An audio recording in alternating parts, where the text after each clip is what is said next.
So hello students, आप सभी का स्वागत है आपके अपने प्लेटफॉर्म टारगेट सेमेस्टर में। उम्मीद करते हैं कि टारगेट सेमेस्टर का पूरा परिवार अच्छा होगा और बिजनेस मैनेजमेंट सेकंड की तैयारी पूरी शिद्दत से कर रहा होगा। स्टूडेंट्स, आज हम डिस्कस करने वाले हैं बिजनेस मैनेजमेंट सेकंड के मोस्ट इंपॉर्टेंट थियोरेटिकल पार्ट, जहां से मिड टर्म में क्वेश्चंस बन सकते हैं। और इसके साथ साथ हम ये भी डिस्कस करने वाले हैं कि इन लाइनों के बीच में कहाँ कहाँ एमसीक्यूज बनने की पॉसिबिलिटीज है। ठीक है, तो आज का टॉपिक है हमारा characteristics of a good order, यानी एक अच्छे आदेश की क्या क्या विशेषताएं होती हैं। सबसे पहले समझते हैं, रीड कर लेते हैं एक बार। Since an order is the fundamental tool employed by a managers in directing their subordinates, it must satisfy certain important essentials which are as follows। अब क्योंकि ऑर्डर जो होता है एक बहुत ही फंडामेंटल टूल होता है, यानी ऑर्डर एक बेहद इंपॉर्टेंट टूल होता है हमारे ऑर्गेनाइजेशन के जो भी मैनेजर्स होते हैं उनके लिए, कि वो किस प्रकार से ऑर्डर दें ताकि उनके जो भी फॉलोअर्स हैं, उनके जो भी सबऑर्डिनेट्स हैं, उनके आदेश को माने और उनके आदेश को पूरे करने के लिए पूरी जान लगा दें। ठीक है, तो यहाँ पे कौन कौन से इसके कैरेक्टरिस्टिक्स हैं यहाँ पे लिखा गया है। सबसे पहला कैरेक्टरिस्टिक लिखा गया है, the order must be reasonable and capable of immediate compliance by the subordinates. यानी आपको ऐसे ऑर्डर्स देने हैं जो ऑर्डर्स इस प्रकार से हों कि उनको इमीडिएटली आपके सबऑर्डिनेट्स कंप्लाई कर पाए, और हमारे ऑर्डर्स रीजनेबल और कैपेबल भी होने चाहिए। यानी हमारे ऑर्डर्स जो भी है वो रीजनेबल होना चाहिए। ऐसा नहीं कि आप अनरीजनेबल कोई भी ऑर्डर दिए जा रहे हैं। आप ये ऑर्डर दे दिए अपने ऑर्गेनाइजेशन के किसी सीए को कि आप जाइए दीवार तोड़ दीजिए, ये अनरीजनेबल ऑर्डर हो जाएगा। सीए का काम दीवार तोड़ना नहीं होता है, सीए का काम होता है फाइनेंशियल ऑडिट करना। वो वही कर सकता है जो उसका काम है। तो इसीलिए हमको वैसे आदेश ही देने चाहिए हमारे ऑर्गेनाइजेशन के एम्प्लॉयज को जो वो परफॉर्म कर सकते हैं। ठीक है स्टूडेंट्स, तो आगे देखते हैं।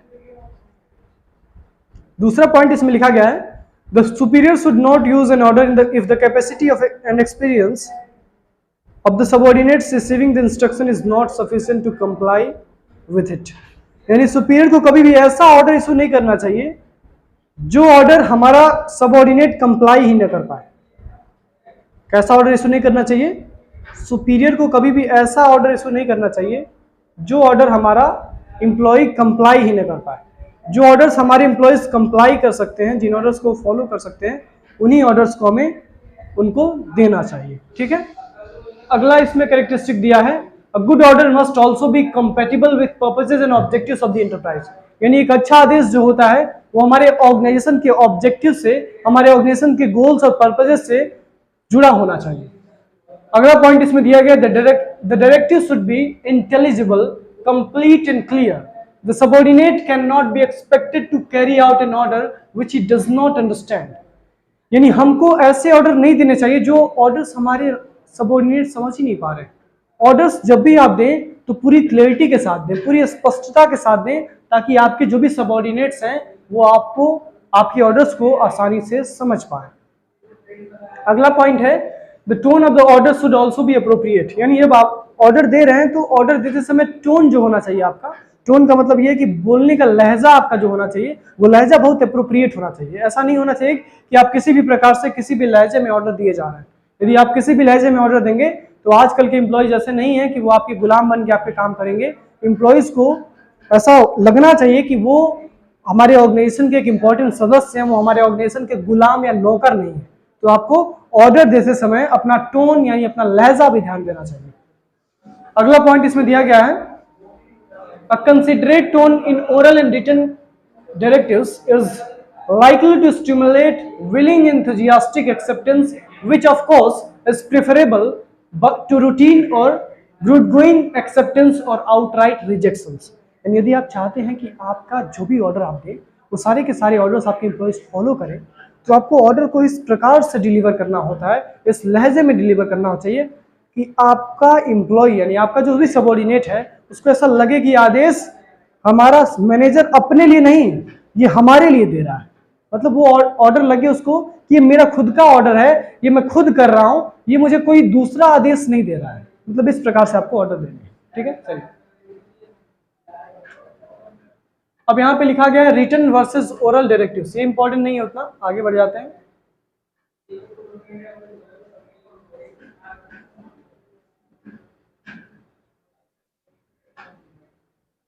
अगला टॉपिक देखते हैं।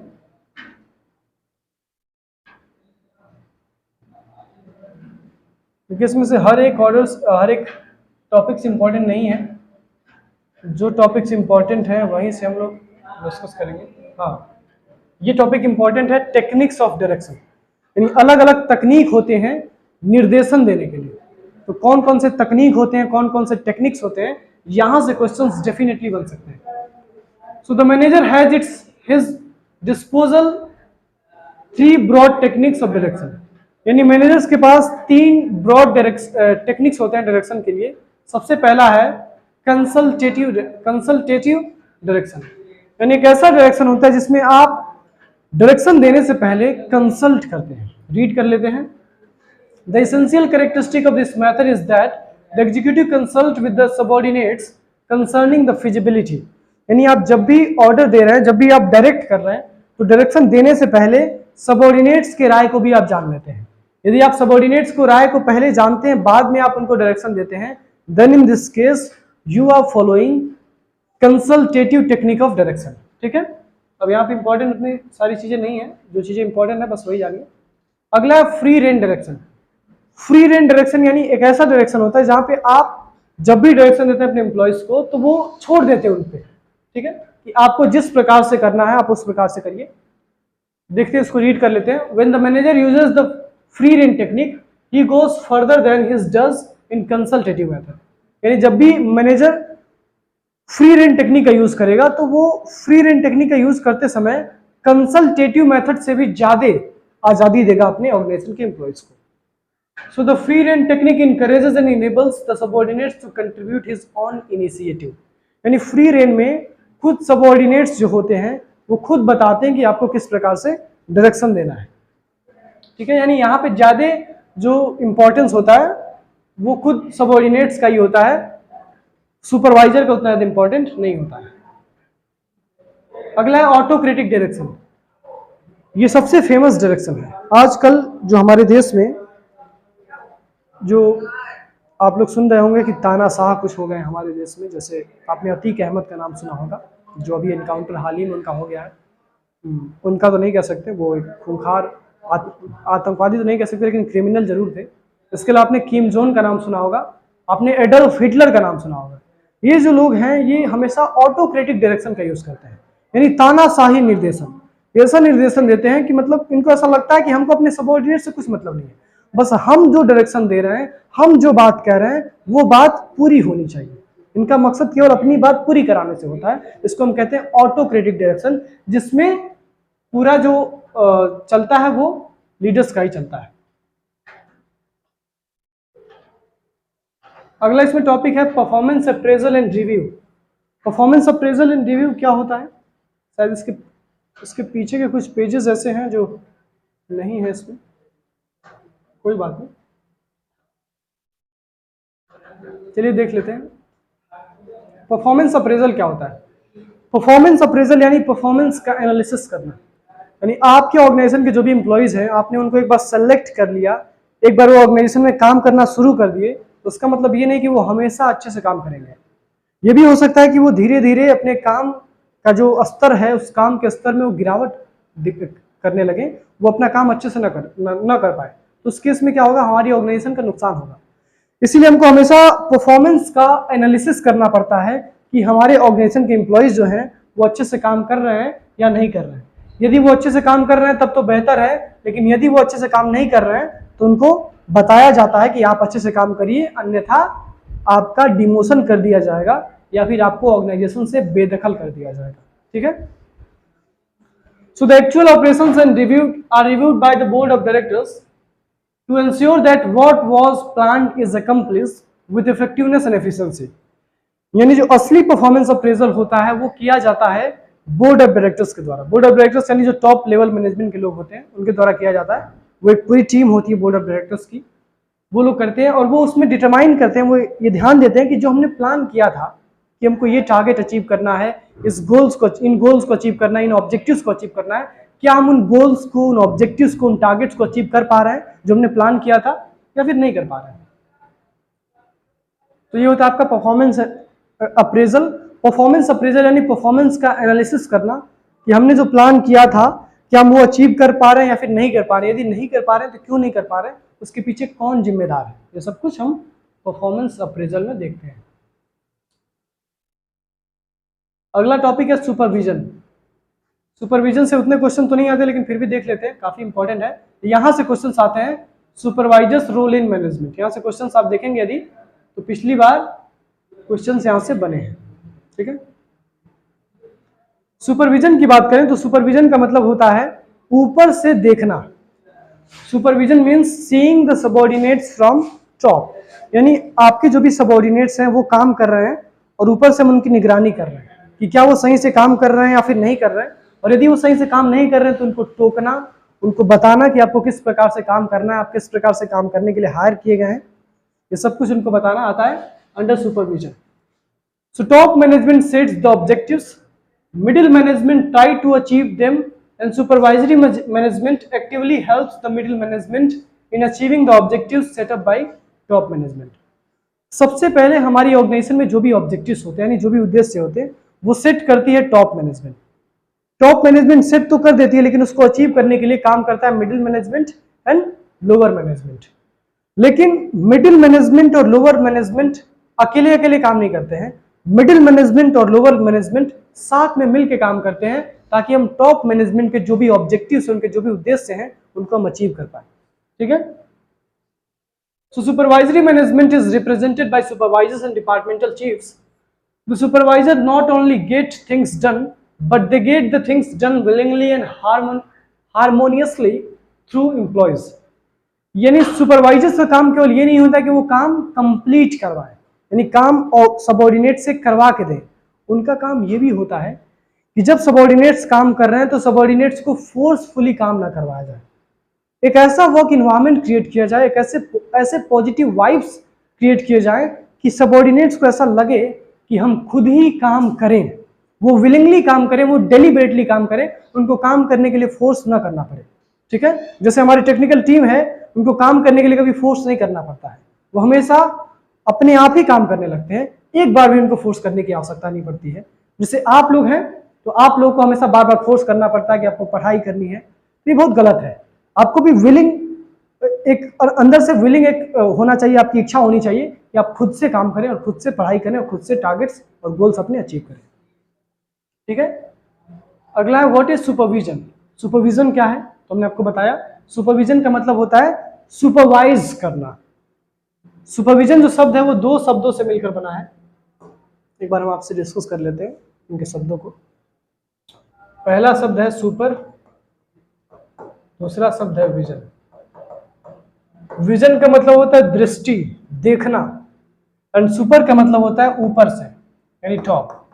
That means seeing from top, यानी ऊपर से देखने को ही सुपरविजन कहते हैं।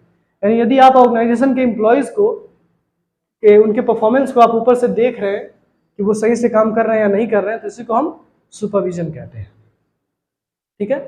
सो in the field of management supervision refers to the guidance and direction of operation.